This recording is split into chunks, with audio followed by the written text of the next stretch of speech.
Hey, it is 9:30, and it is time for the Friday Night Hangout. This is where we grab a brew, shoot the breeze, and interact with you live on the internets. Let's do the quick round of introductions here as everybody's getting into place. Let's go all the way up in the valley. We got Lee, Hoogly's Beer and Booze Reviews with us tonight. Switch over to Halifax. We got Todd the Beer Dude, and of course I'm in the sunny bedroom community of Bedford, and I am here with you tonight. We got the small panel again tonight, which is ironic because the topics were drawn up by Keith this week, and he's not in. I think he's enjoying that slow food thing happening in Wallace tonight, Todd. I think that's what's going on. If I lived up there, that's where I'd be.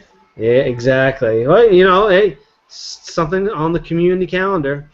So, all right. So I had to. You can see what I did there. I did the nod. 30, and it is time. Turn down the TV, Mrs. It's time for the Friday Night Hangout. All right. So, so before we get going here, just a little explainer as to how the show goes. Basically, if you're watching this live, you can scroll back and rewind the Hangout, and you can catch up up front. You can interact with us via Twitter, YouTube, Google+, and avoidingchores.com. We're monitoring that tonight. And if you missed the Hangout, you can always catch the replay, or you can catch the audio-only podcast version with us. So now that we have that settled, let's do what we always do, which is what we are drinking tonight. Let's start over with Lee. What are you drinking tonight, my friend? Right now I'm having a Hell Bay English Ale. All right. Todd, what are you drinking tonight? I'm drinking some North Brewing barrel-aged dark Belgian.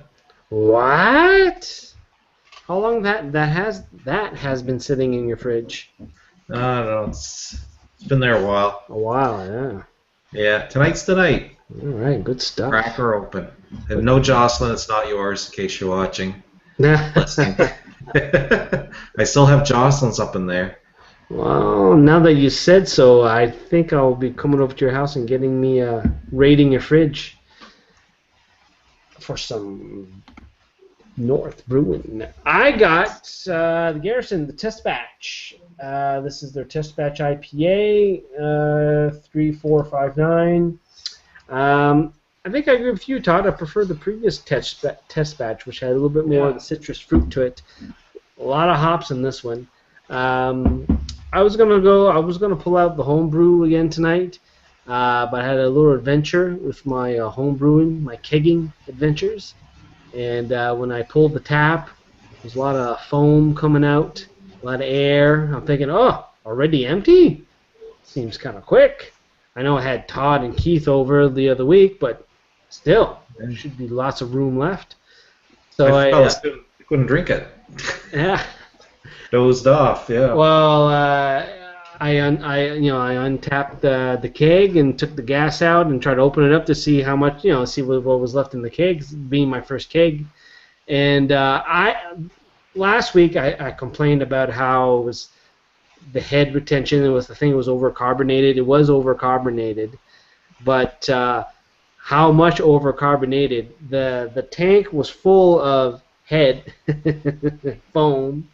And when I converted my bar fridge, the keg was touching the freezer element, so it actually froze the foam, the head, the beer head. So the thing is full of foam crystals. It's hilarious. So I'm gonna thaw that out to see how much beer is actually left in the morning. There, I'm gonna have to put a cozy around the second keg, which is a West Coast IPA. I don't want to screw that one up there, so I really want to make sure I get every ounce of beer out of that keg. Yeah, it's a learning curve, eh? Yeah, well, they definitely don't. Yeah, they definitely don't tell you off the bat there. If you're naturally carbonating a keg with sugar, you only put like a third of the sugar than the normal amount. Something that you have to dig really deep to actually find out. So, oh well. Learning process. All right, let's move on to the first topic of the show. Now we got a number of people jumping in. Blue Nose 2 may be hauled out of the water for some repairs again. And this is hilarious. This is the gift that keeps on giving for whoever is contracted to rebuild the Blue Nose 2. They spent over $14 million already. Cost my balloon up to $16, $18 million. All because, was it the rudder too heavy? Yeah. You can't turn this boat? Yeah. Well, I can donate a match. That'll take care of things. Yeah. Really. Maybe a pack of termites or something. I don't know. If only we had somebody that could say enough's enough. You know, Yeah. it was on the dime, and it's time to move on. We need a new symbol. Well, this is funny because I was listening to French CBC radio over lunch, and they were doing the report on this, and they were saying that they got their hands on some internal communications that the English CBC didn't get their hands on, and basically the Lunenburg shipbuilder or the steel worker, whoever was doing the steel, they were arguing with the design firm in Dartmouth, saying that the specs don't quite match up here, and they were basically, I guess, fighting with the steel workers and stuff. It's like, these are the plans. You freaking do. It's your job to understand the plans and to build what we give you. So instead of listening to people, the experts, I guess a lot. It gave this in that this design engineering firm in Dartmouth didn't quite listen or take advice or were very accommodating to change their design. So now they got a 3-ton rudder that nobody can really turn the ship. I guess it takes 3 times the amount of strength to turn the wheel to try to turn the ship around. So I don't know. Where's the accountability here? Who's going to pay for it? Well, we're paying for it because it's our segment. Yeah, it's going to be us. That design firm should be sued. So go ahead, Lee. I was going to say they'll just use the same old. Oh, it's part of our heritage, so everyone should pay for it and be happy about it. So is slavery. Yeah, I don't see really. anybody bringing that back anytime soon. Like, it comes a time when we move forward. That's a bit extreme, of course, because that's some of the solutions for this heavy rudder is to put some life preservers around it to make it float, so that it's not quite as heavy. I heard this on the radio. This was actually an option that they were floating around. And the other one is to replace the rudder with steel with wood, the way that it was originally built. Oh, wow. There's a novel concept. Build it how it was originally built. That's ridiculous. I don't know. This Blue Nose 2, man, this is just a mess. Just a mess. And then they wonder why corporations are scared to come down here. Oof. We can't even build a boat that was built 100 years ago. Well, no. The companies who know how to play the game, they can rake in millions. They can rake in.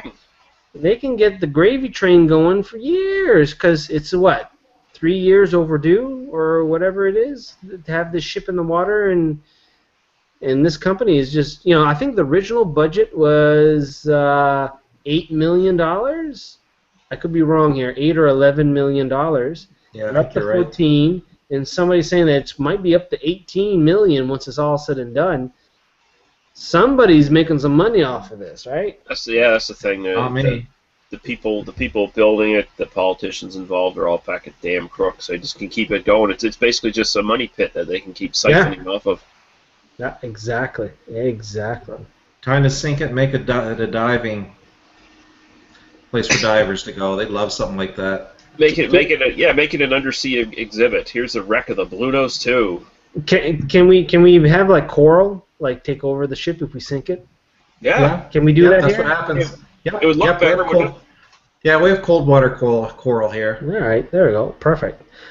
Let's do that. That's our suggestion. Saving money for the taxpayers. Let's move on to the next topic here. Canadian schools starting to teach computer coding to kids. I've seen a number of similar articles here, boys. But basically, they are starting to give or teach early programming concepts to kids. So basically, the earlier that you know how to build an algorithm, the easier you'll be to learn programming languages later on if you ever get into that. So. I don't know. They should have done that 20 years ago. Yeah. Like, well, you and I both know, Jim, that kind of job is gone. You know, the heavy programmers. Yeah. You know, that's been out of the picture now for 10 years. So, but you know, it's good to expose them. But chances are, out of 100 kids, maybe a couple might work in that industry. Yeah, how many are going to use it practically? I mean, that's the thing. Yeah, you might as well teach them fishing or shipbuilding. Well, we've mentioned this before. It's like the way that things are going. We talk about trades and stuff. It's now like, is it really computer programming if you want to do? If you want to get into a trade or a craft or anything like that, you know, they're just as viable and just as you know, if you're looking at making money and stuff, they're just as viable as an engineering or a computer degree nowadays, right? Because of the scarcity. They could teach them friggin' South Park Life Sciences or something like that. Or the flaw I see with this, by the time, you know, teaching a concept's one thing, but if they're trying to teach them a specific language, by the time the language becomes popular, and then goes to some curriculum developer, who goes to some provincial education department, who goes to a school board that sends the teachers to be trained, that time lag, that is probably going to be an obsolete language. Yeah, you might as well teach them Latin and then send them to Quebec for a job or something. Yeah. Teach the concepts. I agree with that. Teach them strong, you know, logic and flow charting and all that kind of thing. Yeah, well, you know, I'll tell you, like, of all the programming languages I learned when I was in school, I don't use any of them. I use something different, but you know, it's the same thing. Even now, if you look at the curriculum now, you know, the whatever programming language they're using, I think, you know, my university, UNB, when I learned computer science, I think right now, I think Java is the basic one, but you know, people have moved on to other things there. So teach kids grammar, for frick's sakes. Yeah, math and grammar. I agree. Teach the basics, the fundamentals. They never. When I was in school, they never taught us proper grammar. I had to learn how to use a bloody colon, semicolon on my own after school. Yeah. That's how bad it was. I learned how to use my colon before I went to school. And with that, we're going to check some comments here. We're going to give the boys a chance to refresh the pages on avoidingchores.com and, of course, on the YouTube page. Just a reminder, you can interact with us live via Twitter, via Google+, YouTube, avoidingchores.com. Whatever you want to choose, we're going to check that right now. We're going to kick it back to Lee to see what is going on avoidingchores.com. Yes, we got some from Mike there, Bluefin. He says... Hey gang, tonight I'm enjoying a large cold beer, root beer that is, because he's at work. Ow. He says, in relation to your keg adventures there, Jim, he says, beer sickle. And he says, too bad there's so much cost overrun of the Blue Nose. Seems like a great make-work project. He says, my next video, Bluefin dives the Blue Nose. Stay tuned. And I don't know if you've been watching. Mike posted a diving video not too long ago there. Todd, I don't know if you watched that or not. I missed it. I'll have to go look it up. Yeah, and I forget which harbor he was in. I don't know if it was a local harbor or not there, but yeah, they were diving, doing some scuba stuff there, and I think it was just recently too. It was like in the winter when he went in. Maybe you can comment there as to when he did that. Yeah. Well, his problem is the same as ours. The water temperature doesn't change a whole lot. Yes. Yeah. Was warmer in the water than out the water. Yeah. Obviously, because it's water, it's not frozen. And now, like the exploding whales, that they got caught. They got caught in frozen water. But we'll talk about the whales a little bit later. Todd, what we got on the YouTube channel? Roger says, interesting keg story, Jim. My kegs are empty, but I'm getting ready to fill the pipeline. 2 brews racked and 2 more in the buckets. Right, by the way, I'm drinking a Propeller Revolution. Very good choice. Yes. Once I get the whole kegging thing kind of straightened out, I believe I will attempt a Russian Imperial Stout batch next. I think I'm going big. I don't want to do a double or anything like that. I don't want too sweet. I kind of want something with some alcohol burn to it. So I think that'll do it. Yeah, I think that'll do it. If I was going to do a Belgian, I'll probably try a farmhouse recipe, because that is one of my favorites. Yes, any other comments, Todd? Yep. Jason Spear says, hi, everyone. Having a homebrewed IPA tonight. All right. And Brad Green says, good evening, guys. Hey, Brad. Brad from Twitter. Yep. Excellent. Good That's stuff. him. Yeah. That's all we got right now. Okay, good stuff. No. Now we got more people jumping in here, so we'll thank everybody for jumping in. And if you want to know what the topics are for tonight, you can always go on avoidingchores.com, find the Hangout page, and you can follow along. You can also go to the Google Plus event page, and you can get the topics there. Let's move on to the next topic, which is a local story in Halifax. Halifax is one step closer to demolishing the Cogswell interchange. And some of you may have seen on Twitter or online the vision, the plan for the Cogswell interchange. So for those who have driven into downtown Halifax, the downtown core of Halifax, we are talking about the 100 meters of concrete spaghetti to move cars around. So that whole area of concrete, they would basically want to tear it all down and put a bunch of traffic circles and a lot more apartment buildings to try to boost up the population down that core. Todd, did you see those plans? Yeah, I saw some of them. It took me a few minutes to kind of picture everything in my mind here, but yeah, not a bad idea. If anything else, shore up get some nice new housing there in the downtown along the waterfront. I think that'd be nice. One of the things that everybody kept saying is, people don't want to live on the peninsula. They need to get people downtown, living downtown, and people don't necessarily want to live in a 90-year-old house that you have to put a lot of money in. People may want to stay in a condo, recent construction. So yeah, we'll have to see how King's Wharf pans out. I'm not sure. I don't know what the sales figures are for the big development there in Dartmouth, the big condo and retail and. Yeah. So King's Wharf, for people who don't know, that's supposed to be a big development on the Dartmouth side on the waterfront, and that's next to the Alderney Landing side, right, Todd? Yeah, right there. It's the old Dartmouth shipbuilding area. Yeah. Kind of where the canal comes in, the Shuby Canal starts. So I think they had 3 or 4 buildings planned right on the water. Yeah, massive buildings. So. But massive price too. Yeah. Over $300,000 for these condos, if not a little bit more. I think they upped the price too. Well, it's like everything else, probably. Yeah. Yeah. But one thing that we learned, Todd, is that there are people with money to spend in Halifax.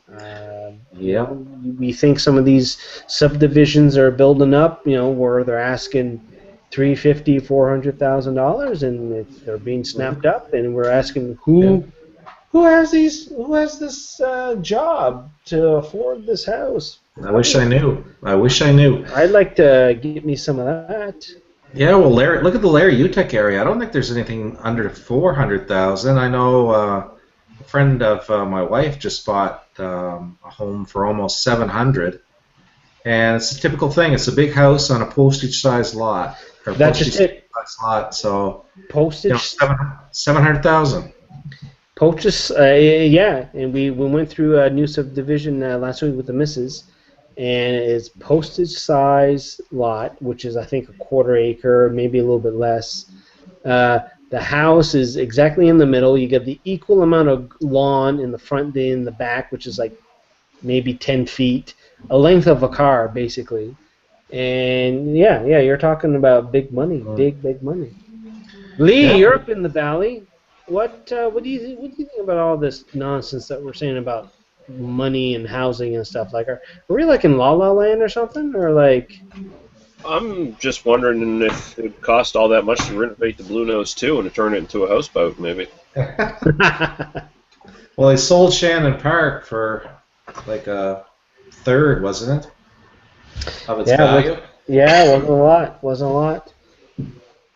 So anyway, I guess the thing to put with this is there are some things happening in the real estate. You know, if things can move ahead with the Cogswell and Kings Wharf and the Shannon Park, which probably will be where the new stadium will be built, and stadium built. Now they divided that into three. Like, obviously there's going to be some land for the stadium. They didn't say it's for the stadium. It's going to be for the stadium. They gave a point to the Millbrook Native Reserve because it's a kind of a historic land settlement there, so which is good. Yeah. They're going to they lived there permanently, I think, until the Halifax explosion, and it wiped out all the residents. I may have seen some pictures actually from the Nova Scotia Archive of people living in teepees on that point there. I'll have to take a look here. I'll probably try to post it on Google Plus here. Yeah, it's pretty interesting. They get that, and then who was the third one that they gave the land to? At Shannon Park. This happened this week, so. I forget now. Jeez, wasn't that awful? After I saw Stadium, I just went black and passed out. Yeah. Because that was the big thing, like for those who know a little bit of Halifax, when you look towards Dartmouth or around the big bridge, between the two bridges, there's this whole rows of apartment complexes along the water. Actually, if you watch Trailer Park Boys, you've seen these apartment complexes a lot in their earlier episodes. That's where they film. But these were abandoned Navy barracks or apartments or communities. Yeah. And they have what? They had space for like a couple thousand people, right? Todd? Oh, easily. Like there's a big community. There's a church in there. I've been in there. There's a church in there. There's a pool, community centers. You know, there's a little store up on Windmill Road. They used to do about 600,000 in sales a year, and it was all from just that community. Yeah. And of course, it's been bankrupt now since it closed up. But yeah. Well, I remember the third one was for a new school. Oh, okay, there you go. Yes, the new school. Okay. Yeah. Yeah. So. Yeah. Yeah, so it was very interesting that the feds decided to give up that piece of land there. So anyway, the waterfront land on both sides is going to be. I think that's just a terrible place for a stadium. There's no traffic flow. Well, they're going to have to. Well, they're going to have to redo the traffic. Why don't they build it up around Dartmouth Crossing, where there's access to highways? No, that's not. No, you want people who want to be able to walk or take the bus over, Todd. That's what they're thinking. Public transport. You're going to take the bus over. Jeez, did you have a blow to the head today or something? No. I had my frozen homebrew here. So they want to depend on the local population to support a stadium instead of tourists and stuff. Well, yeah, they have to. Like, they can't. It would be kind of like I can't see people driving in every week. Well, there are going to be people driving in every week, but you're going to have to have the locals, come in and fill up that stadium for. Nobody lives there, Jim. There's Ocean Brook, and everything else is industrial. Hang on, they're going to have all these nice big buildings where the Cogswell interchange is going to be. They're going to have all these people with the $400,000 condos. Yeah, I know they'll be all walking up. They're gonna walk across the bridge. They're gonna walk across the bridge and go see the football game. Bring the little seat cushions so that they don't get too sore bums, anything like that. Yeah, Blue Nose 2 is gonna win a race in the next year too.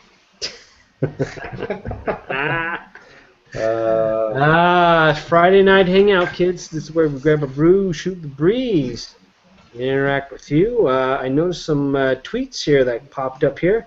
And once I get the phone here working, I'll rattle them off here. But get a chance for you guys to check comments here on Avoiding Chores on the YouTube page. One I got copied on, Jim. It's from Slow Rover. Yes. And says, missing the show again. Went to Bellwood's Brewery after Lee's comments and got their Witch Shark IPA. Yes. Delicious. That was good. Todd, I think that was the two that we liked a lot. It was the Witch Shark and the Albrecht beer that we tried last week. Yeah, a lot going on there. Oh, that was good stuff. So, no, good stuff, Neil. You get a star. You get a favorite on Twitter for that. Boom. Done. All right, Lee, you got anything on avoiding chores? Yes, another one from Mike. He says, the dive I did was near St. John's. I did the dive in late October or early November on the SSPLM-27, an iron ore carrier that was torpedoed and sunk during World War II by a German U-boat. There you go, that's it. Bell Island. It is one of 4 iron ore ships that were sunk in 2 separate attacks. That was cool. Cool story. I knew there was a cool story to that. Yeah. Excellent. Good stuff. Go check that out on Mike's Bluefin's channel. We'll probably do a retweet on that on Google Plus there for people to check that out. Awesome. Good idea. Todd, what we got on the YouTube? We've got... I'm not prepared. Just refreshing it here. Oh, my Lord. I know. It's hard to get good help, isn't it? That's why I do all this preamble. That's like instinctly should hit refresh. Yeah. So I will from now on. Brad Green says, Jim, you're taking a beating about the stadium idea. Greastain says, I don't get the whole stadium thing. Is there really that many football fans around here? Well, I say no. I'd say no, but no, I don't think no. I'm an NFL fan. I don't, which is kind of sad, but I don't typically watch much CFL. I don't see a lot of Rough Rider jerseys when I go to the mall. Yes, see the occasional Saskatchewan, but I don't see BC Lions. Does Edmonton have a team? I have no idea. The Eskimos? Isn't that their... Oh, yeah. The Eskimos. Yeah. There you go. And what's the Ottawa called? I should know that. The black and red. Reds? Yeah, black Jesus. Reds. That's so good. That's great. The geniuses who thought of that one should really be promoted, you know. They probably are. They probably got promoted to project management on the Blue Nose. Yes. Todd, you got any other comments? Nope, that's it. Sorry. All right. All right. Well, thanks to Greastain and Brad there for the latest round of comments here.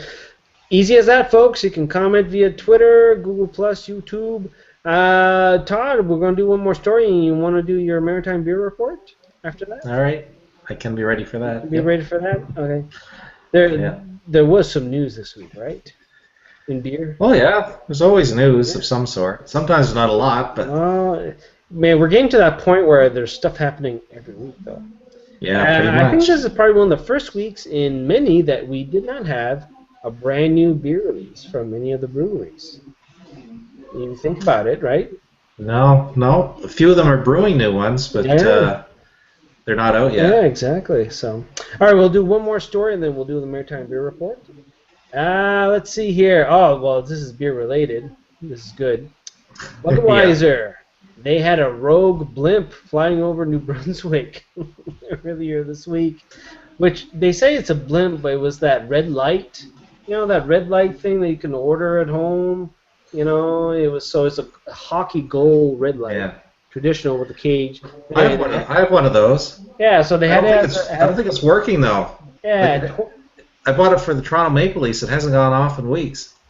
It won't go off for a while still, Todd. Oh.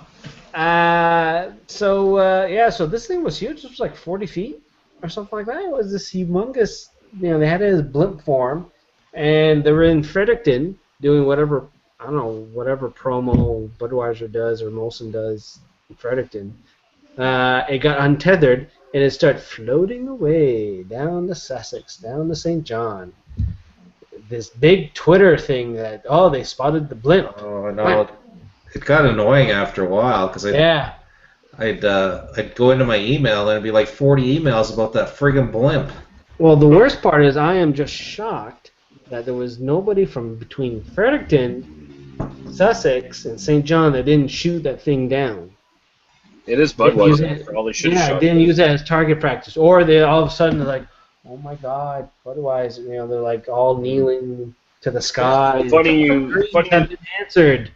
Funny you mentioned that. My dad used to tell me a story about when his mother was young and they first saw the Hindenburg come flying over the Atlantic Ocean. It went flying over this area. Yeah. And back then, you know, there were still a lot of people living in backwoods, rural areas. Actually, that's pretty much what the entire province was at that point. And most of them, a lot of people actually thought it was like the devil flying in the air because they'd never seen anything like that before, right? Yeah. Yeah, my grandmother saw it too, she thinks. She saw a blimp. She doesn't know if it was the Hindenburg, but time kind of lines up. Yeah. But anyways, I'm glad that it's over because I'm tired of hearing about it. Yeah, no, it's good that it finally lost enough gas, helium, to hang against a tree and somewhere in between St. John and Sussex, and they can go and get it. And now Rob Ford's the only blimp flying high again in Canada. Oh, we got Rob Ford on cue here, on deck. We'll be talking about him in the bit here. But first, let's get back to Todd. Maritime beer news. Todd, what you got for beer news? Don't have a lot of new beers, but we got a lot of people expanding. La Brasseur de Petit Sol. They're not expanding, but they got their tanks this week. Yes. A lot of pictures. They also mentioned that their hoppy diva, Michelle, is breaking in her new boots. She's been accepted as a member of the Pink Boot Society, which aims to promote work of women in breweries. Well, it's interesting. Being up in the region over Easter was pretty interesting that the roof isn't still completed as of a couple of weeks ago, so hopefully they'll get the roof done of the building. No real word when the beer is supposed to come out, so you know people are starting to get kind of nervous as to whether or not they'll be able to make their target dates, which they were supposed to be brewing, May, and definitely selling beer in June, so that they get everything all tweaked out for the August, which was the whole point of starting things up. Had kind of an interesting shot. I don't know if you saw that, Jim, on Facebook, of their entire team together in one spot, which was the first time apparently. So the brewers and all the owners and everybody at one spot at one time. So kind of cool. It's going to be interesting. Grimross was bottling its Pugnacious Porter this week. Pugnacious is conditioned on pure cocoa with whole vanilla beans. They use a Belgian yeast, and it attenuates fairly well, so it's a little more dry than your typical porter. Aroma is faint chocolate. Flavor is coffee, dark chocolate with a hint of roastiness. Mouth feels light, crisp, dry for a porter, so you can enjoy a few. It's currently being served at the King Street Ale House in the Tide and Bourne, Moncton, and of course at the Boutique, and it weighs in at 5% ABV. So I'd love to try that. Yeah, I'd love to try that too. That sounds awesome. Yeah. Picaroons said it's hop time. They're using Citra and Sorachiase, yep. Yeah, hops that went into their Eastbound and Down IPA online collaboration with Great Lakes Brewery. Look for the Eastbound and Down IPA to be on tap around downtown Fredericton during the Canadian Brewing Awards at the end of May. Sorachiase is like a very lemony hop. Okay, I've never had that one. I wasn't even familiar with it. I was going to look it up. I didn't have time today. There is a new beer, Jim. Sorry, I was wrong. What? Rock Bottom Brew Pub. They released their Intergalactic Smashed Lager. It went on tap yesterday. It's brewed exclusively with Superior Pale Ale malt and Galaxy hops. Greg Nash says, an intergalactic amped-up lager hopped to the hilt, starting with the mash and finishing with multiple dry hop additions. The single malt brew is coupled with a clean lager fermentation, makes it an epic canvas for a true taste of this newer Australian hop cultivar. It comes in at 7.1 ABV and calculated 70 IBUs. Jesus. Whoa. Todd, we tried out a delicious Pilsner the other day from Chris from Stillwell. Yeah. He gave, when we were visiting Stillwell one week, he came up and gave us a bottle of a dry hop Pilsner with Citra hops. It was nice. It was really nice. It was really good. It was really nice. He's got talent. Well, I'm I'm hoping that we'll see some of this experimentation on some of the other styles, the lager and the pilsners and all that, to try with the different hops. So, good stuff. Makes you wonder if there's going to be a Stillwell brewery, huh? What? Yeah. Rogue's Roost is brewing. They're making a Dunkel Weizenbach. They don't have a lot of details yet, but I'll tell you some more when I get them. So, and one last thing here. There's a craft beer weekend going on at White Point Lodge this weekend. Barbecue buffet, craft beer, and tap takeover featuring Halbay Brewing and Boxing Rock Brewing. So there's going to be virtual brewery tours, and it's all kinds of cool stuff. So there were special room rates too. I guess you could still take advantage if you want to go down tomorrow and hang out for the tap takeover. Then you don't have to drive. Because it is quite a drive from Halifax to White Point. Yeah, it's quite a drive just from the highway to White Point. Yeah. So especially at night, not so bad in the day. But anyway, that's it, my friend. All right, good stuff. Thanks, Todd. Another good maritime beer report here. We'll give a chance for the boys to refresh the pages here, and we'll do a story, and then we'll do comments here. Before we get to that, Jared, just got a comment from Twitter from Amber DeBeer. She says here that she loves the stadium. Football fans? Hells yes. Just ask Explosion. And the Halifax Argos, y'all. There are football fans. We were surrounded by a couple of universities with relatively good football teams. So better football players than New Brunswick, where they only had like one team for for a while. But is it enough? Don't know. Same thing. People asked if there was support for our basketball team or our AHL team. Yeah, we could have this argument over and over again. I can remember back when we were first talking about it, and Jocelyn thought we had the population for the support, that sort of thing. I don't know. It could happen. Well, they can't seem to support it in Ottawa, but I don't know. Well, Ottawa had ownership issues. There was some shenanigans and stuff. So, but hey, we'll do it all in the open up, and we all get. Halifax always does. We got the Blue Nose too, and everything, and the concerts we had going on the last couple of years. The convention center, all that is just bricks in the road. Freaking dory. Bricks in the road success. All right, let's move on to the next story here, which is for those who stay up at night thinking about nuclear missiles that states still have. The command centers still use 8-inch floppy disks.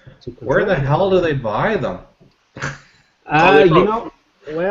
funny. I was reading an article where there were still NASA was grabbing old 286 computers from Kijiji and eBay because the chips were still being used in the space shuttle. They were still using 286 computer technology. I just saw a story a little while ago where they finally went and dug up those rumored cartridges of E.T., the extraterrestrial that was buried by Atari years ago. Perhaps that's what they're gonna do with the chips in those. They'll wipe them and. Well, that was fun. Yeah, that was a great story. I had heard about this for freaking years ago. That E.T. the game, Atari, they just took a couple truckloads and just dumped them in the ground. Yeah. Same thing with the GM electric car, the first electric car, EV1 or whatever. They buried a couple 1,000 or I don't know how many of these cars they had, buried them in the desert and stuff. So Anyway, crowdsourced money to go and find approximately where they buried them, and yeah, frick, they found them. They found some games. Crazy. Boy, was that a bad game. I owned a copy of that. Oh, really? Yeah. Oh yeah. My video gaming only started VIC 20. I didn't have anything before that. So. But I mean, going back to the floppy disks, it's sort of, in a weird way, kind of sort of makes sense because it's like, hey, might as well use obsolete technology. Everyone's moving ahead with new technology, you know. Well, there's no way that anybody's going to hack it because I'm sure they don't have high-speed internet to those computers, right? Yeah, new computers don't even have 3.5 drives or whatever anymore. So it's like no. And going back to old computer programming languages, Todd, I'm sure they're using just BASIC or something before then that nobody has ever seen. Have no idea how it works anyway. So. Yeah, well, you don't really need a lot of electronics. Push button, start engine, go. Aim it to Russia and go. I'm sure. Yeah. But, all right, let's. I don't know, yeah. Let's do a quick round of comments, boys. Give you a chance to refresh here, and as we refresh, let's do what we are drinking tonight. Let's start with me. I am drinking the latest test batch IPA from Garrison Brewing. Test batch 3459. This is the second release of the test batch IPA. A little bit more hoppy, a little bit more dry than the previous one. Todd and I were saying that, or I think Lee, did you do a review on the first version of this test batch? No, I've never had any of them. Okay, yeah, so the first batch had a little bit more fruitiness, citrus in there, so I think the consensus is that the first version, the first run of this test batch, was better than the second batch. Not bad, it's not bad, it's really good IPA, but... Last time I told them and they were surprised I said that, so I'm glad you agree with me because I was beginning to wonder. Well, to me, it's like if you look at their lineup, they have so many really hoppy beers. They have the Hop Yard Ale, which is killer, and then you get their Imperial IPA, and this is really close to their Imperial IPA. 6.5. I think their Imperial IPA is 7.2 or something like that, or 8 or whatever it is. It's not a lot of difference from that. So I would rather have something with a little bit more citrus, a little bit more grapefruit. Just something to differentiate it. Yeah, a little something different on the palate. So. Well, I just want to put out there, since they're not really sending those out to the NSLCs or anything, if they want to send a few my way so they can get more of a general consensus about how good these IPAs are, they can send them to me. They just have to contact me on Twitter. Down there. We'll pass it along next time we see the management. That's right. Yeah, next time I'm down over lunchtime. I always tend to run into a lot of them. So. Yeah, I don't know if they're going to make any more of the test batch because I was telling you kind of the conundrum they're in. Yeah. Well, they've got a space on the back wall that they have to fill, so they're just behind schedule. So. And the back wall we're talking about is the NSLC. Yeah, NSC cold room. Yeah. So. Yeah. So the orders went in to book the shelf space at the NSLC. So we'll see the breweries filling the orders or not filling the orders. So basically. Well, Garrison will fill it. Now, yeah, they will fill it. Which they're going to fill it with, or will it even be a third one and kind of tweak it on the fly? We'll see. With most people, the average Joe grabbing a six pack. Is he going to really notice the difference if they tweak a little bit? No. No, probably not. No, because I can barely. But Garrison will not miss an order. No. They're smarter than that. Unlike some other groups we won't mention that they are having a hard time filling shelves and preventing other craft breweries that have stock to sell that can't get in. So it is interesting. Hard call. Interesting times, y'all. Interesting times. Comments, Lee on votingchores.com. What do we got, buddy? Let's see, we got one more from Mike. He says, St. John's can support an AHL team. Most games are sold out all year. Next year is the last year as the team is moving. We hope to get a new team. Yeah, and I think they would have stayed there, except for I think it was just flight problems. Well, yeah, they kept traveling every freaking game. Well, they travel, but not only that, it's just calling up players. Oh yeah. You know, to get from St. John's to they're on the road playing. Yeah, that does come. Yeah, that does come up. I remember when a few teams, like for example, Ottawa had their farm team in Birmingham. There was just a couple-hour bus ride. Philadelphia, their farm team was, I guess, the next, like across the street. There was literally the player got called up, walked 5 minutes to the big boys arena. Didn't even have to change his apartment. Yeah, no, they didn't have to do nothing. Toronto, I think, is the same thing. The Marlies, they're in Toronto, so yeah. It's a consideration. I don't know if it's so much even the flights. It's more, weather and stuff like that. Yeah, that would be a big issue, I think. Yeah. So it's too bad because I know they really support their team over there. Mm. Yeah. So I got a couple of comments, Jim. All right. First, Arthur Donald says, if forced to pay taxes on a stadium, I'll move to Joggins. Joggins is nice. I don't know. I agree. We have to pay for a ditch tax, so I don't know if. I don't know. There's a lot of people looking at moving to Elmsdale.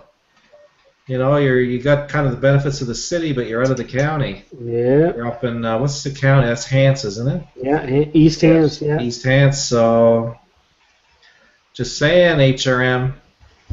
Yeah. People are getting tired. Park and ride. Yeah. Grease Stain says, "Boom, Rob Ford joke." If I remember what part that was the joke. About the blimp. He's the only one flying high now. That was it, Todd? Yeah. All righty. Let's move on to the next topic, and the topics were selected by Keith this week, and Keith is not into the hangout. He is busy with the slow food thingamajig in Wallace tonight, where there's craft beer and food, Todd. And how come we're not there? What's going on? We're not on site. Yeah, we need to look into that.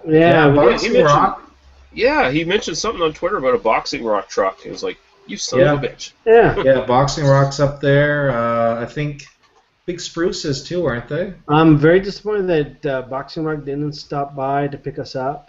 I am really pissed. Yeah, I'm even closer. Why didn't they come get me? Yeah. Yeah, exactly. Right. Big for their britches. Oh, well, that's okay. That's all right. No, we'll still drink their beer. Yeah. Okay, so Canada Post is preparing for less mail, 50% drop in the next 5 years, kids. We've mentioned this before. We've mentioned other stories about how the post office in Britain is having a tough time. The U.S. Postal Service is having a tough time. So, well, geez, somebody mailed me a T-shirt from the States this week. $20 to mail me a T-shirt. Like, I appreciate it, but holy jeez. Well, I remember in the day where you saw the postage from the States for, like, say, the T-shirt, and it was like $2. Yeah. Like last year. Now it's $20. Ooh, man. Crazy. Yeah. But yeah, I don't know. It's like we've talked about the changes in Canada Post for the delivery and all that stuff. I wonder what's going to happen. We'll get to the point where whatever is being sent now, which is like important letters, like stuff from the government, checks. We're going to get close to that point where all that stuff can be done electronically. Yeah. The government's got a big push on. They're forcing people to get electronic, electronic deposits. Yeah, taxes, GST, all that stuff. And so every time you get one now, it's like, switch it over to direct deposit. That way you won't get any mail from us or whatever, Yeah. And you don't have to worry, sir. Nobody can steal your mail. You can go. Exactly. You don't have to worry. You can just sit there and let it automatically happen with you even seeing it happen, and you have no paper trail to back it up. So if they do screw you, then you're really in trouble. Mm-hmm. We mentioned this in the household earlier in the week. I went to pick up some mail, and the wife commented, we really don't get any real mail. All we get is junk mail and flyers. And I got, the only piece of mail I got was my pension statement for the year, which made me cry because apparently I have to work until I'm like 87 or something like that. So you just had a kid. That goes without saying. Yeah, exactly. Yeah, so my life is over. On the bright side, people are living longer, so you'll probably live to 120. So you'll have plenty of retirement. Yeah. I'll look like one of the characters from Wall-E in the spaceship, just nice easy chair. And yeah, we don't get a whole lot of mail here anymore either.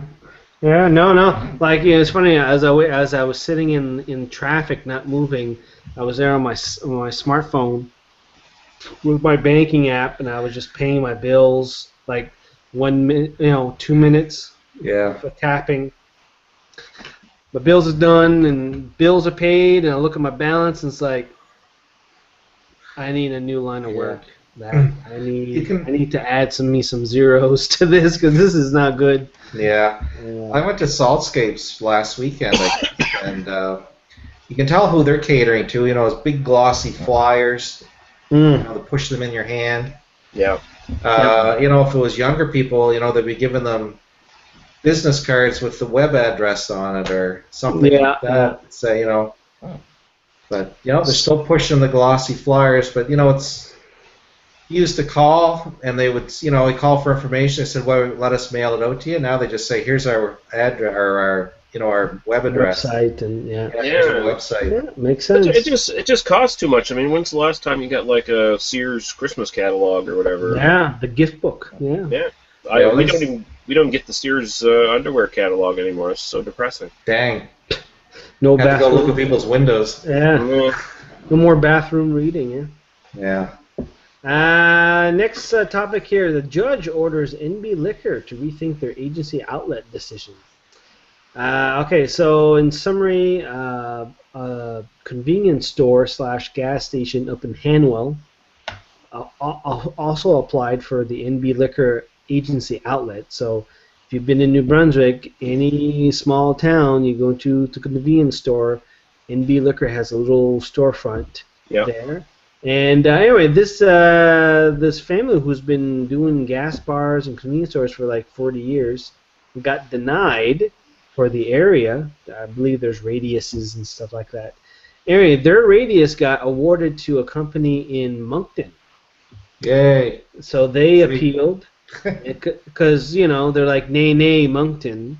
We're going to appeal this. Anyway, 2 years, 14 months later, they got it. They got the appeal their way, and hopefully they'll be getting their NB Liquor spot. I don't know if they want to go do it at that point, but good for them though. I mean, how many more do they need in Moncton, for frig's sakes? But it's just funny, like they were talking in the news about Nova Scotia trying to somebody was trying to push to add more access in convenience stores and such like that. And I think Nova Scotia has a fairly good network right now in terms of where you can get booze in towns and such like that. But I don't know. I think that up to a certain point, they're tied into grocery stores or other convenience stores in the areas. I don't know how much more access points do you need for the store. I mean, I like having liquor stores and our little liquor sections and grocery stores and stuff, but what I really want to see is more private stores. Yeah. Yeah, I don't know why they limited it to 4. It was kind of funny. And one guy owns 3, so. Yeah, private. Yeah, the private store situation. Oh, it's because the big guys don't want private stores. No, of course that's not. all there is to it. I mean, they can with corner stores even they can dictate to corner stores what they stock essentially because they're like, you don't stock us, and we're not going to come your way. That's all there is to it. Yeah. They're doing the same thing in Ontario. They have the beer store in Ontario, which currently is in a sort of in this little campaign where they're trying to get corner stores and stuff to stop selling booze. They're making these attack ads saying, the more corner stores and stuff in Ontario that have booze in them, kids are going to get booze, because kids are already buying tobacco and stuff in the stores. So it's really terrible. So come to the beer store, which is owned by Molson Coors, Anheuser-Busch, and Sleeman, who dictate shelf space and who if you want a spot in their store, you have to pay them. So essentially, you're paying your competition to put your beer in their store. Oh yeah, it's great. I would give anybody who's watching to do Beer Store Ontario and try to find some of these articles over the last few years. It's a great read of how monopoly controls a market and the beer store model, how it's been doing in Ontario for the last few years. It is great reading for sure. Yeah. So. No, private stores are the way to go, man. Yeah, private. Stores are there. Private's the way to go. All right, Angry Beaver in Miramichi. Follows up traffic. I see this. I found it hilarious. Yeah, so this made the news. Made the rounds. So you see a picture of the beaver, and you see a cop just trying to hold him off on this road in the Miramichi, which I know it's not Main Street, but it's some street. I don't know. Listen. Yeah. It's particularly funny for me because when my kids were younger, there was a show on called Angry Beavers. Yeah. And actually, on Facebook, somebody actually posted the little picture of the Angry Beavers from the show. So, but yeah, wasn't there somebody the beaver bit his nipple off or something? Some movie? He thought he was dead. I watch strange movies. No, I don't think that's on Netflix, so no, didn't see that one. Yeah. He hit the beaver with his car and he got out to check on it, and the beaver jumped up and bit his nipple off because he wasn't wearing a shirt. No, I did see, though, the Russian woman hitting the dog in her Subaru. She got out to check the dog, and the dog got up and ran into her car and started driving away with her car. Ah, really? Yeah.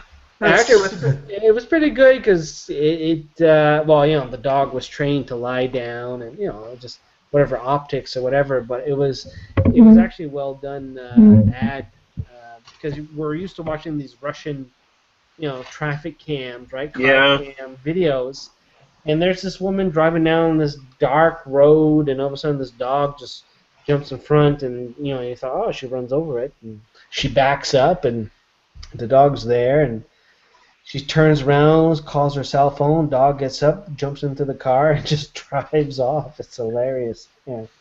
Another one to share on Google Plus, I guess. Lots of stuff to share on Google Plus. Boys, we're going to do a quick refresh on your screens, and we're going to check comments here. Just a reminder, you can interact with us.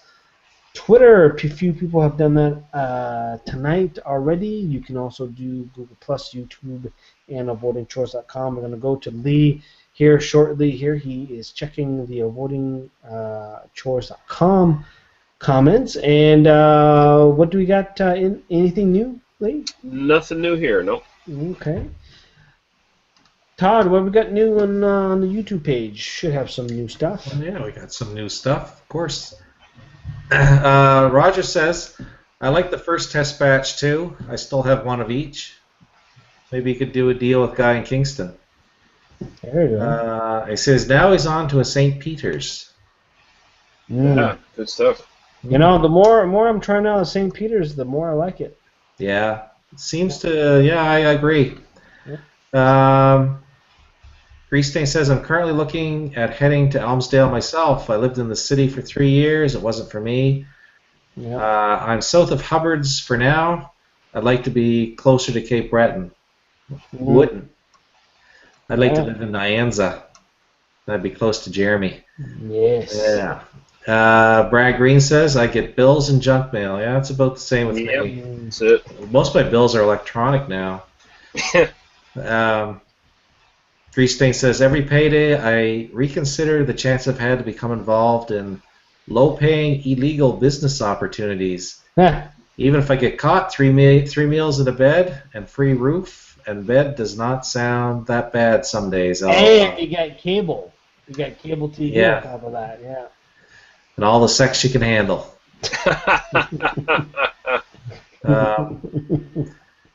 He says, this is Grease Stain still. Good thing I drink whiskey. This beer business sounds frustrating, yeah. Oh, yeah, you wait and see there, brother. Whiskey prices are going up and up and up. So yeah. No.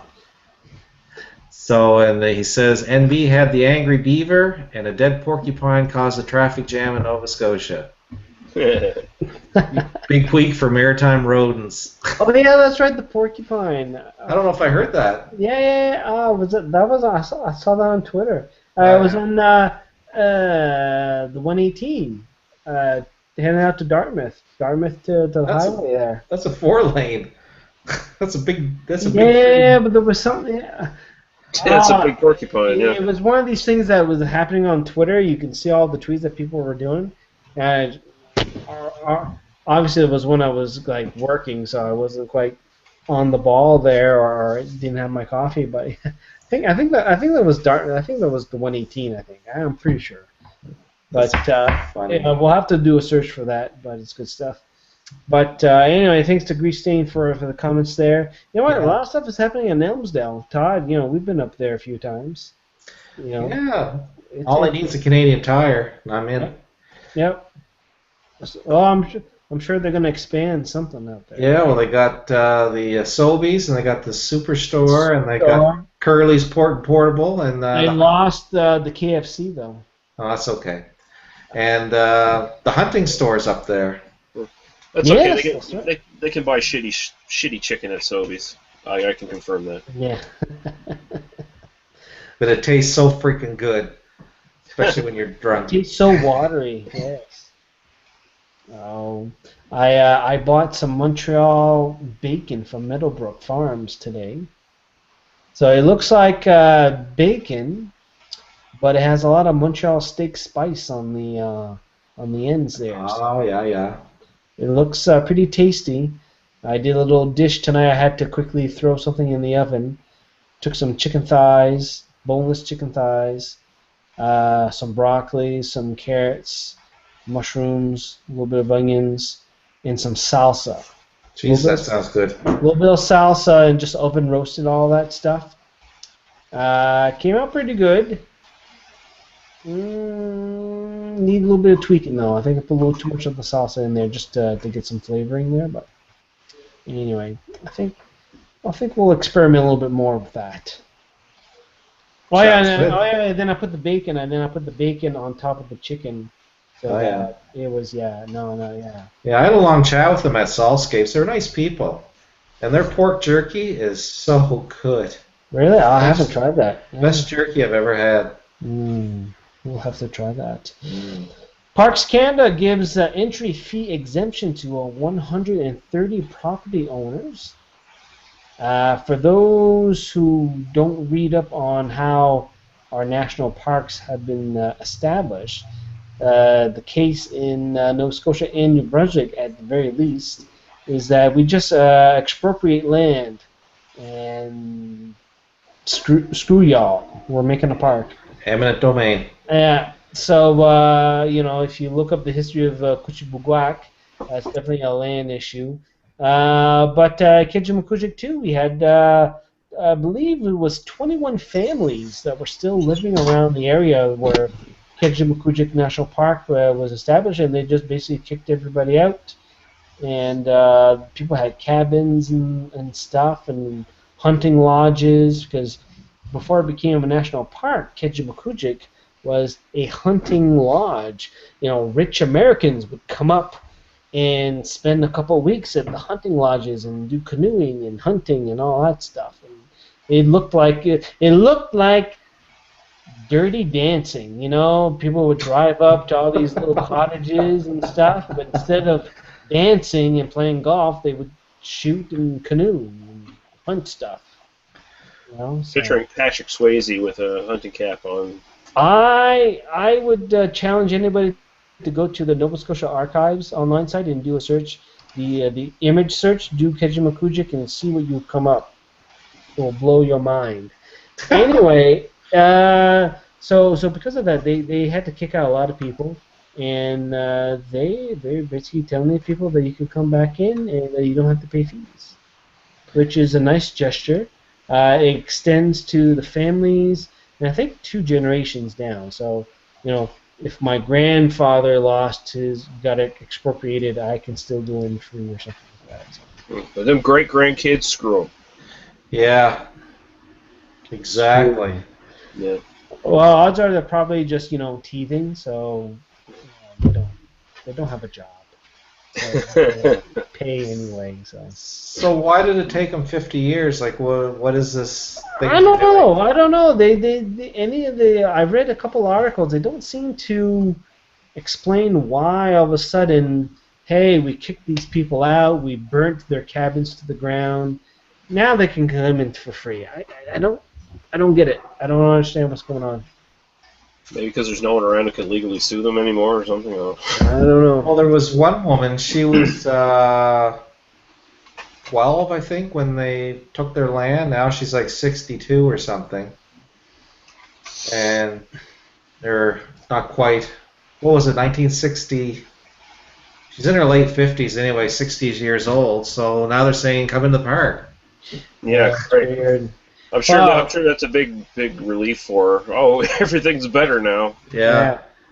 I don't know. It's like, we mentioned this again in previous hangouts, is people don't come to the parks as much anymore. So so let's try to get in the people we drove out of the parks. Yeah. And we'll have it for free. Jeez. Promote the guy to managing the Blue Nose. Pretty much. Well, you know what? As we are winding things down, let's talk about the 2 big stories of the week, kids. Rob Ford and the exploding whale in Newfoundland. Oh, those are the same story, aren't they? What? Is that the same story, aren't they? Well, is that like a wedding and a funeral? It's just the same thing? Let's start with the exploding whale. It looks like now crews from the Ontario Museum will be coming up, and they'll be basically collecting the bones. They're going to bring the bones back to the museum in Ontario. Another example of Ontario just bringing, just taking all our jobs. Women now are whale bones. Stealing our natural resources. Stealing everything. Damn Ontario. Leaving the blubber for us to deal with. Yeah, well, seagulls will take care of that. Yeah, well, it looks like they're going to have to be there for at least a month, 2 weeks per whale. So I guess there's 2 whales. We only saw one in the news, but there are 2 beach whales. Guys, were you like me that watched all the other exploding whale videos on YouTube? No. No. I did. It was. It's sort of like the same as watching those videos of like people like popping like big pus-filled zits off of horses or whatever. There, the big boils or whatever. Yeah. I don't need to see that. Well, the classic is the one from, I think, the late 70s or early 80s, the classic exploding whale where the beach whale, I think it was in California or Oregon, they actually stuffed with dynamite, and when they actually blew it up, it was like this radius of blubber just falling from the sky. Big 40-pound chunks of flesh raining out of the sky on the spectators. And then the reporter doing all these like word plays on the blubber and stuff. Yeah, well, look good on paper. Yeah. So going from one blubber to the other, Rob Ford, another cracked video. Man, I discovered the new cracked video images when I had the iPad with me in the bathroom the morning that they went out, because like a lot of people, I read my news on my iPad. On the toilet. On the toilet first thing in the morning, I read my news. Refresh the mind and empty the bowels. Yeah. So I was just I was not shocked. I'm like, oh, has it been a year since the original video thing came out? So Yeah. I don't know. It's not shocking. It's just pretty much a final nail in the coffin, really, isn't it? At this point. I think the coffin's already been nailed shut. I think they're just super gluing it now. Yeah. Or they're resizing it a bit.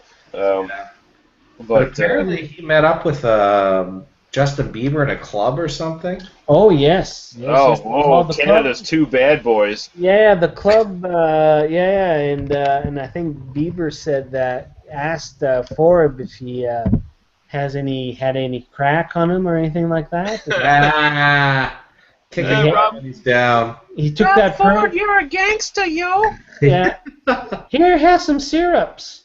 Scissor. Have some scissor, Rob.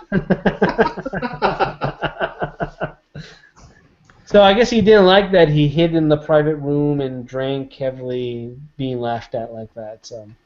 Part of the problem is like he has a reputation for being like a mayor of the people or whatever, where he gets out in the street level and like talks to people and stuff like that, which kind of works against you when you're a drug addict and an alcoholic, because everyone is going to be recording you no matter what at this point, right? So it's it's very much his own fault in a lot of ways, because he's out there putting himself out there to be caught by people on candid camera, right? And just the endless stream of people just recording him. And so this video, him holding the crack pipe in his sister's basement. So who was in his sister? Like, all these questions, right? And apparently, I was reading on either on Gawker or on TMZ that there is a second video out, not just the one with the crack pipe. The other video, apparently, a sex video. Nice. I'm all over that. I don't know if that's true or not, but I've already seen one exploding whale video. I don't know. Woo! Nice segue. Good stuff. That's terrible. That is well, terrible. That's horrific. Yeah, no, that's a great way to close off the segment. That's perfect. Yeah. Nothing else can beat that. That was good. All right. Let's do one last little round of comments here, and just a reminder for people who are just joining us here. The replay will start in about 10-15 minutes once we're done here. You can also listen to the audio-only podcast version sometime over the weekend once I encode it and upload it to the site. You can download it via your iTunes, Downcast, Stitcher, whatever you use for MP3s. Lee, do we have any other last comments there? Mike dropped a couple comments here. He says, most supermarkets here have NLC stores attached to them. Just about every gas station, corner store sell beer. It works well here. And Todd, I didn't see that movie where the beaver bites Buddy. Can't remember the movie. Or he said he did see it, but he can't remember the title of the movie. Yeah. He says in Reed Parks, he says, sounds like a fair practice to offer a free exemption, but were they really compensated properly in the first place? No. No. We're not.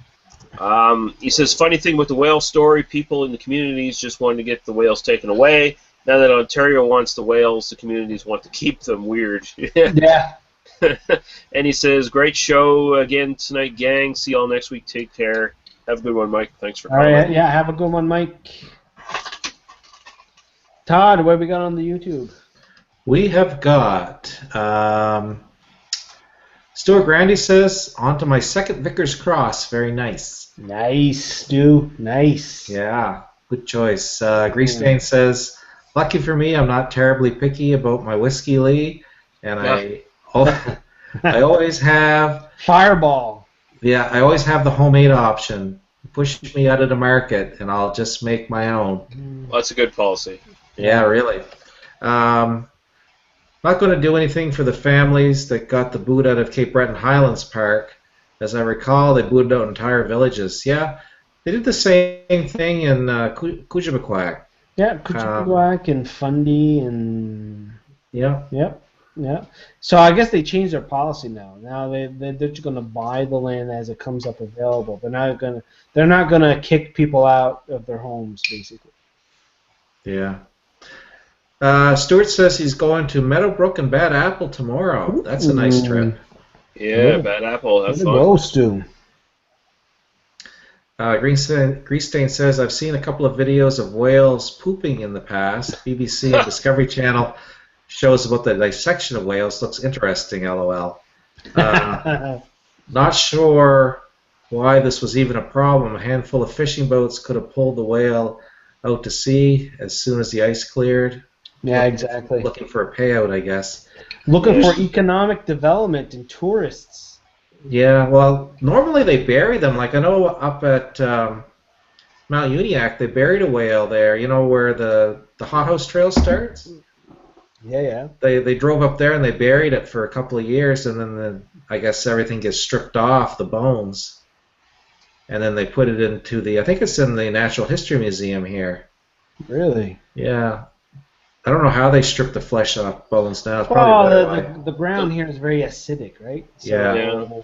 But that seems quite expensive, though. Wouldn't they just use beetles or something like that to just eat the damn things away? Yeah, something. Brad says, "Good show, guys. See you next week." Thanks, Brad. Right. Thanks, Brad. That's all there is right now. All right. Well, thanks to Greenstain, Stu, and all the others that left a comment here during the hangout. Really appreciate it. Makes the show a lot better. We do this every Friday, kids. And just a little programming note here. I tend to post the Google Plus event every Tuesday or Wednesday.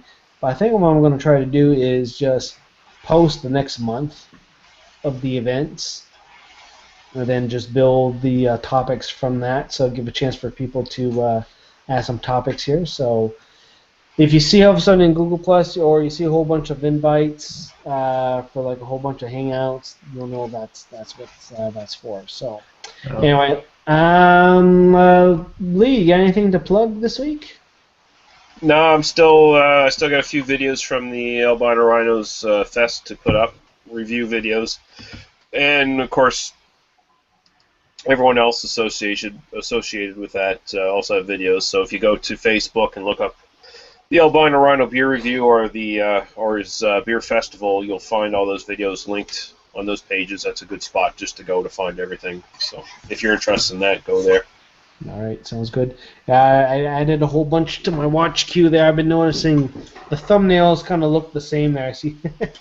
A lot of them are using a couple of photographs that we took. So yeah. All right, perfect. Todd, you got anything you want to plug? I got 5 videos coming out next week on my cruise I did in November. Ooh. So there'll be one on the ship and then one in each place. Nice. So I'd like to say hats off. I know he probably doesn't watch the show, but hats off to Albino Rhino. He dropped off over $1,100 at Ronald McDonald House today. Yeah, he did. Yep. Wow. From the profits from his beer fest. So yep. He's made out of good stuff. So pass that along, Lee. But yeah, I will. Yep. Yeah. Right on. Yep. And for anybody wondering about the beaver bit my nipple off, it was actually a Jeff Foxworthy comedy skit. Oh. No wonder I didn't see it. Yeah. Sorry about that. I wouldn't have mentioned Whatever it. happened to Jeff Foxworthy? He just made $1 bajillion and retired. Yeah. He ran his joke into the ground long enough to get enough money and then left. Yeah, which is actually a good thing. He used to host, if you listen to country music radio, he does a top 40 countdown or top 20 or something. Yeah, unlike Larry the Cable Guy, he knew when to quit. Yeah.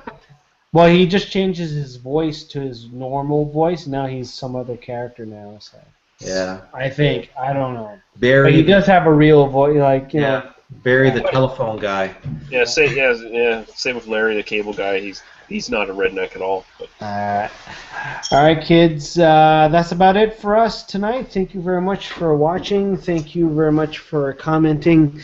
Again, check out the podcast edition. Check out the replay. Check out Lee's and Todd's YouTube channel, or you can check things out on avoidingchores.com. That will be your first link for that. Thanks, everybody. Thanks to the panel. Great show tonight. And we'll talk to you guys next time.